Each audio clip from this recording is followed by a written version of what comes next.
Hello everyone, it's Schizomatic here. I'm getting a little bit more consistent with these episode reviews. Here to bring you Occultic 9, Episode 8 review. So, Occultic 9 has seemed to kind of settled into where it wants to do, which is like this mix between like a detective anime and like monogatari.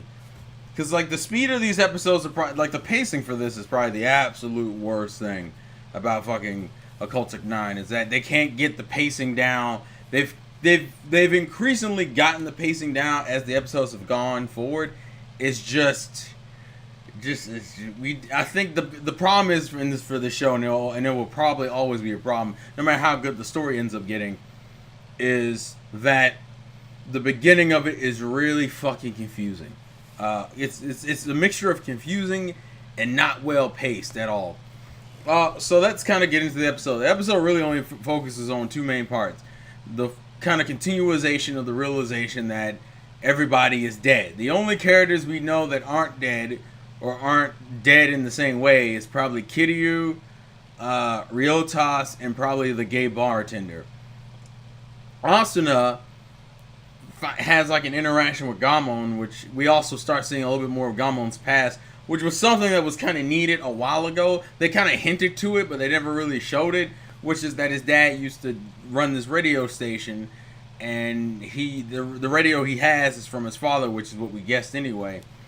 But it was nice. It was nice seeing some more characterization for Gamon after he was mind fucked at the beginning of the episode, because he was just like. And then obviously the fact that Asuna can see him, meaning she has some type of otherworld ability, which makes like three fucking characters. Miyu is like that, Rika's like that, and Asuna's like that. We don't know the extent of Miyu and Rika's abilities because Rika and Miyu's just seem to be basic fortune telling. Hers seems to be like this communicating with the dead shit. And oh wait, Ria. I guess that's four characters. I'm sorry. Although I don't know how real Ria's is because we haven't seen her use any real abilities other than her faking using Kiryu as a demon. So Asuna can see those people, but the problem we also get some more explanation of like the name of this group. This what is it? The God of Eight something. I'm sorry, I forgot the name of the group. It's not that important. It's just we know the religious group's name. And we know what the goal is. The 256 that are in this weird metaphysical state are dead. They've just been, but the shit that was injected into them before they die allow them to kind of pseudo exist, meaning they're still on the same physical plane as us, but they don't really exist. It's kind of like instead of being 100% dead, they're like half dead, meaning their body is gone, but their spirit and who they are is still hanging around and still seems to have, and even their metaphysical body seems to still have some influence on the main world because they can still bump into people. They can still interact with the main world. They just can't be physically seen. And I'm curious if they can be physically grabbed or touched. Considering they can still interact with them, or if they can be grabbed. I'm not totally sure. Like, do they phase through them or anything if someone were to try to grab someone like Gamon or Sumikaze? But they did that as a test because they're planning to sell this under the CULTS name as like an eternity granting life thing to like people in high financial positions, only to not only inject them with it, but also inject them with like a mind controlling device, meaning that they can manipulate their bodies and manipulate their minds and make them do whatever they want, creating a business in which they constantly make money. The main guy of this group seems to be he's like one of those doctors fighting against the concept of death. It's like if we can't stop people from dying, we should keep them eternal a different way. Even though the president of that group seems to disagree with that.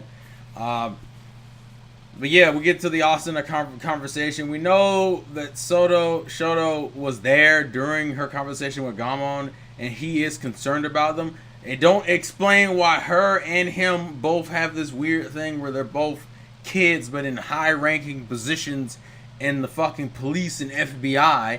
Doesn't make any fucking sense. he finally shows up this episode and starts interacting with the main cast more. The episode really, Miyu is still mind fucked. Although the end of the episode with her getting a text from Chi-chan is very fucking confusing, because it's already been shown that she's dead. Rika also being proven that she's dead this episode. But now it brings up the question with her relationship with the white boy.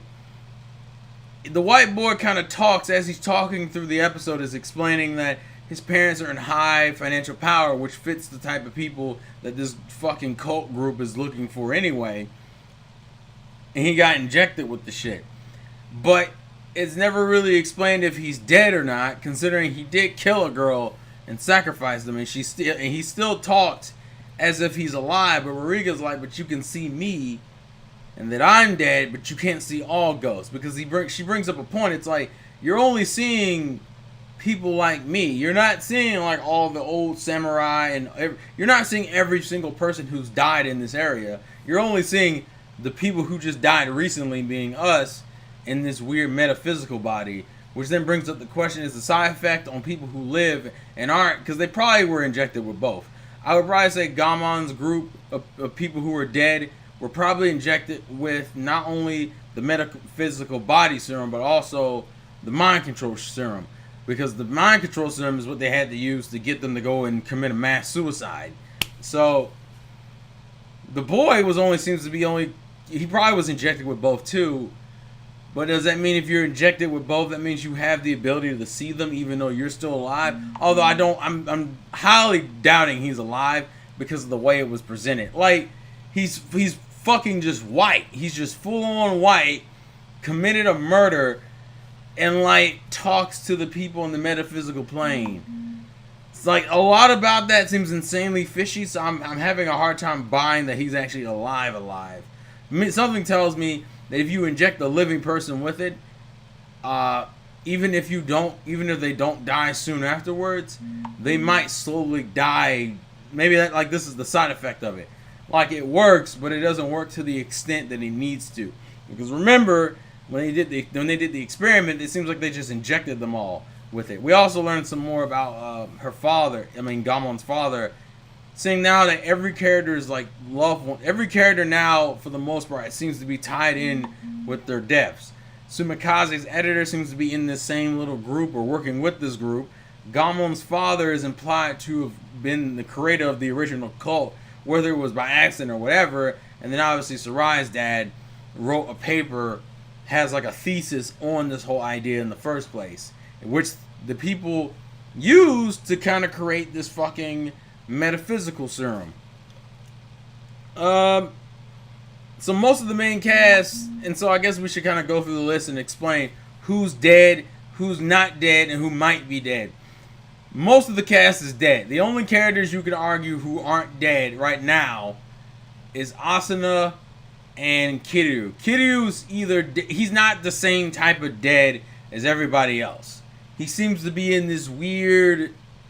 And Asuna's not dead because it's been shown that she can interact with normal people, so she's still alive. She just has a more psychic ability where she can actually connect. She can full on see people in the metaphysical plane, and also can interact with the memories and thoughts of the actual dead.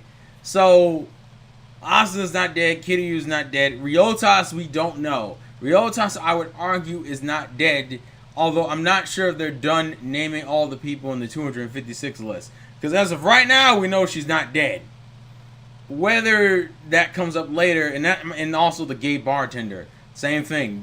Is that the reason why he seems kind of out of it in certain sequences of the anime? Like, there's more to his relationship with this whole situation, which it probably is. Ryotas, I would argue, is Zunko on the radio. Also, we know that the radio that Gamon holds, isn't even the real radio. It's like a metaphysical version of the radio, which kind of doesn't make any fucking sense. Or how anyone's speaking to him on it when it's not even the actual radio that he died with. We do know the emotional value of the radio, we just don't understand that. So we have, of our entire cast, we have about two characters we know, two main characters who we know may or may not be dead. Or three, if you count the gay bartender. things have gotten very complicated. And the end of this episode with Chi-Chan getting a text about Chi-Chan, which is also very confusing. The other problem is that Miyu doesn't know about any of this. She doesn't realize she's dead because she's essentially locked herself away from the world, which she's completely fine with doing because, well, it's kind of funny how Gamon got over, he kind of got over him being dead, and she can never get over Chi-Chan being dead. The world is crazy. But please leave your thoughts and comments in the comment section below. This has been the Insane Game Schizomanic. Life's a game, play to win. Like the video if you liked it, commented, favorite, whatever. Patreon, Twitter, Facebook, all that fun shit in the description below.